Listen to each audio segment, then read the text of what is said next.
Take two. No fun when you're in a house of like a bunch of people that keep interrupting you. But so, I said I was gonna make a video today. I kind of wanted to empty my brain a little bit, so I will do that.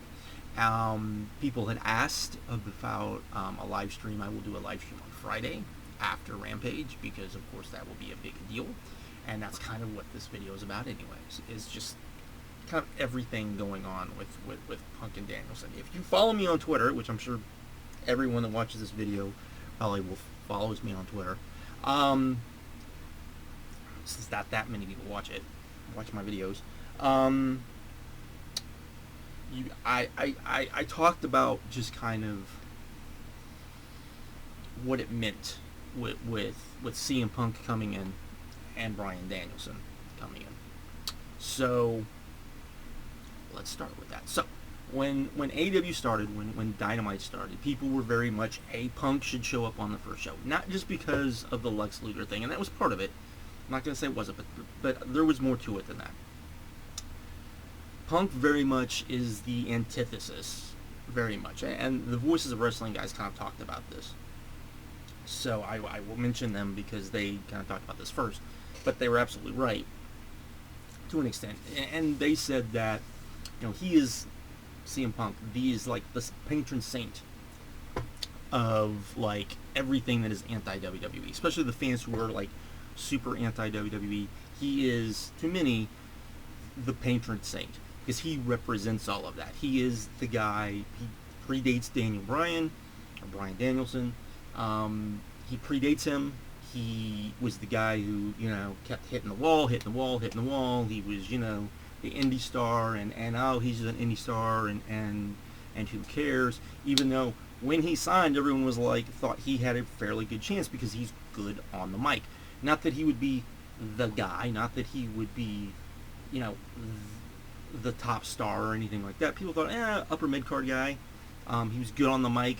They could get behind him a little bit, and it would be fine. Of course, he kind of shattered that.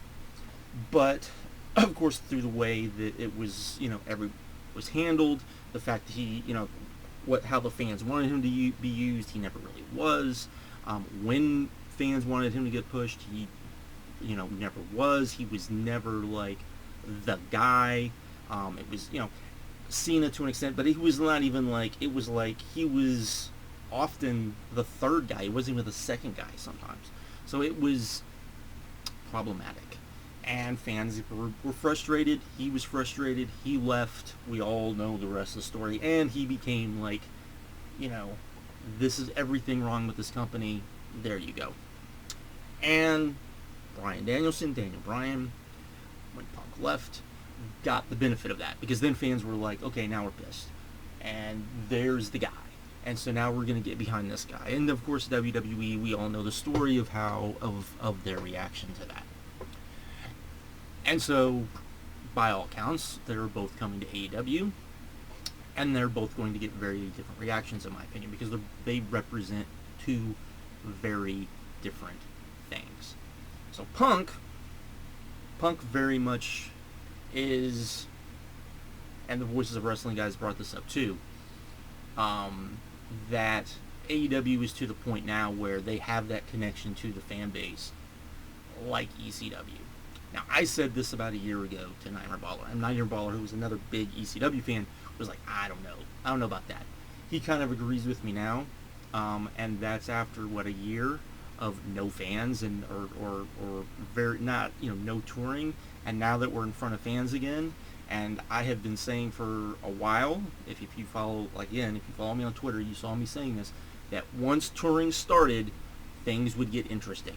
Because if you watch the two shows, and I don't even watch the two shows, but just the people that I know that watch the two shows just talk about the fact that the shows are very different because of the fans. Because the fans react, in AEW, where, the fans react in WWE, but not to the same extent. It's not it doesn't feel like a hot show. It doesn't feel like the show. Or AEW does. But they have that, they're starting to get that ECW kind of feel, and they're starting to also the fact that there are a lot of AEW fans who feel like they are part of the promotion. They are part of its growth. They are part of all of this. And so then you have CM Punk. And CM Punk is a very big part of that. And people, of course, wanted CM Punk, thought CM Punk should be on that first Dynamite because he represents a lot of that. He is very much, because of all of that, represents what ECW was in a lot of ways. And some of that was hype. Some of that was, Paul Heyman manipulation. But that's what it was.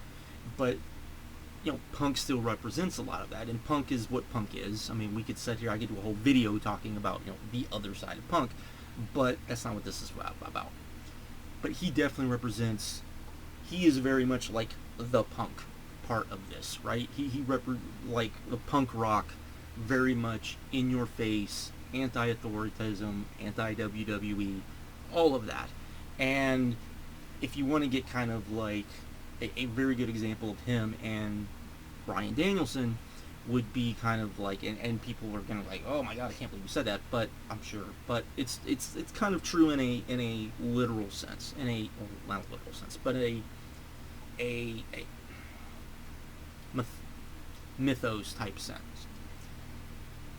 CM Punk is very much John the Baptist, and if you know your theology, he came first. He prepared the church that would become Jesus' church, and his followers. That's how, if you know your stuff, that's why all of a sudden Jesus all of a sudden had all of these followers, because John the Baptist had kind of set the way, and he had already a big following. So he he was more of the rebel. He was more of the revolutionary in some ways. Where and paved the way for Jesus to come, i.e. Daniel Bryan, because Punk paved the way for Daniel Bryan. And so they're very much like that. And Punk's gonna debut. It's gonna be very visceral. It's gonna be very anti-WWE. I think everyone expects that. I think they expect the fans to be anti-WWE. He will be the lightning rod. He will be it is time for us to unleash on WWE. It is going to be that moment. I think everyone expects that. I think that's what everyone, and I think Punk in some ways is going to do that because he's Punk and that's what he's going to do. So there is that. And then you have Daniel Bryan. And Daniel Bryan, of course, when he signed, everybody was like, hey, he's going to make good money, probably be a good mid-carder, he'll be a good little worker, he'll make a lot of guys look really good. We were all so fucking wrong, it wasn't funny, because, of course, it was like, he's okay on the mic, but he's not great on the mic, right? And in WWE, you need to be, that's a big part of it.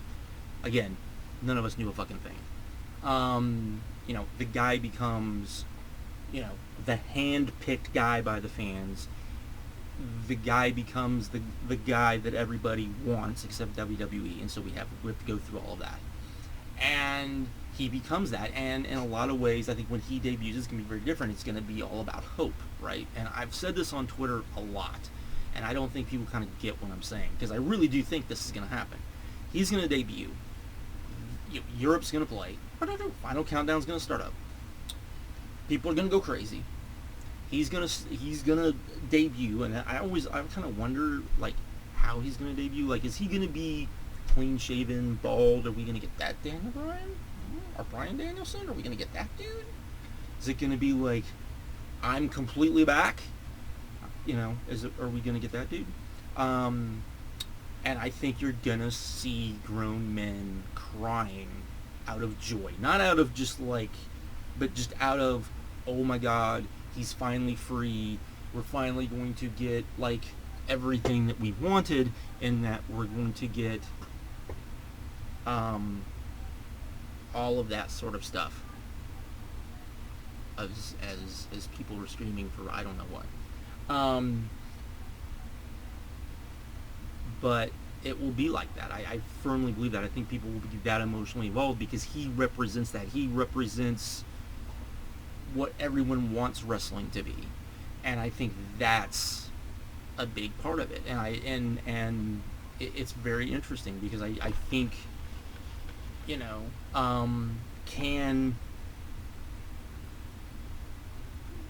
can AEW be that? If AEW can get people that emotionally involved, they very much will be ECW.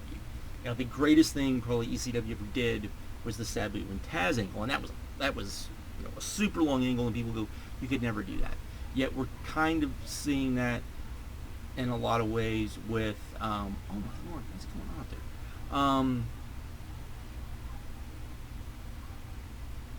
there? With Hangman Page and the Elite, right? This is going to be long. We're probably not going to see the everything kind of form for maybe another year, maybe another 2 years, or 10 as another one, because I really, and I don't think I've said this here. I think I've said it once on Twitter, and I think people were like, kind of ignored it because they didn't know what I was talking about. But if you know what I'm talking about, think about this. I wonder if Tony Khan looks at him and says, I'm going to try and do the Masawa thing with him, where he's going to be masked, he's always going to be masked, I'm going to get him over. There's going to be that point where the fans are going to start chanting, they're going to want him to take the mask off, he's going to take the mask off during a match, and the fans are going to explode, and we're going to get that moment. We're going to get that Masawa moment. I really wonder if we're going to get that. But that's the type of stuff that you get with AEW, because the fans are so emotionally attached, and I think that's one of the reasons why people are just like so right now, because we're gonna get Punk, and like I said, Punk is very much gonna be fuck you, and then we're gonna wait a little while, and then we're gonna get Bryan Danielson, and Bryan Danielson is gonna be like, finally, it has happened, we've arrived, it's time to go. And all of that stuff that we've dreamed of, all of that hope, right? All of that hope, all of that four-letter word, hope, all of that, we're going to see. And I think that's a very, very big thing. And I think that's something that I don't know, and maybe I'm overhyping it, maybe I'm overthinking it, maybe it won't be that big, but it's hard for me not to think it's going to be like that. But anyways, that's really all I had. So I guess I'll go find out who's alive and dead upstairs. But like I said, I will be doing a live stream after Rampage, probably pretty close after Rampage. But thank you for watching, and see you later.